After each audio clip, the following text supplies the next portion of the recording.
mahalo, and it is my privilege and my honor to introduce our Democratic Women's Caucus leader, Chair Teresa Leger Fernandez. Mahalo, mahalo, aloha, buenos dias, kawatsi, yatahe, danjo, everything, because we are happy today, because indeed we have seen courage, and some hearts are no longer two sizes too small, right? We've got a couple of people whose hearts are two sizes too small. And I think that what's really important right now is to call out the differences, where Democrats, joined now by 4 Republicans and hopefully more, who will vote against the rule and vote against the Republican bill, whose goal was to bring down the cost of health insurance premiums, whose goal was, when we passed the Affordable Care Act, to increase the number of Americans insured, whose goal was to make sure that pre-existing conditions, that being a woman was not a pre-existing condition, whose goal was to extend health care to as many Americans as possible, compared to what the Republicans are doing with their proposal, which would hurt women and still health care in many different ways. Dr. Dexter explained how their bill is a backdoor attempt to restrict abortion. And let me give you another comparison of 2 states. In Texas, Amanda was having a miscarriage. She could not get care because of the abortion restrictions. She had to go into sepsis and almost die.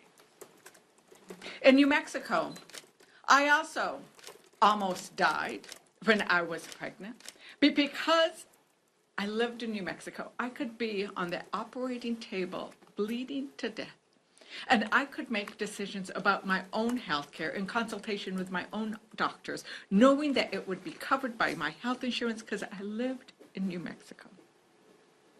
What Republicans would do is force their abortion restrictions that they have in Texas to places like New Mexico, because they would restrict our ability to get health insurance. And that is the difference between what Republicans are proposing and what Democrats are proposing. And it's not just with regards to health care. Their junk plans that they propose in their bill are not required to cover maternal or prenatal care, or to take care of the infants. You cannot tell me that you value life if you do not value protecting the life of women and newborns.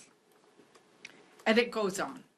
Their proposed junk plans would allow you to basically discriminate on the basis of gender. So a business that has more women employed would have to pay more, or worse, go without health insurance. Indeed, their bill increases the number of Americans who will lose health insurance by 100,000.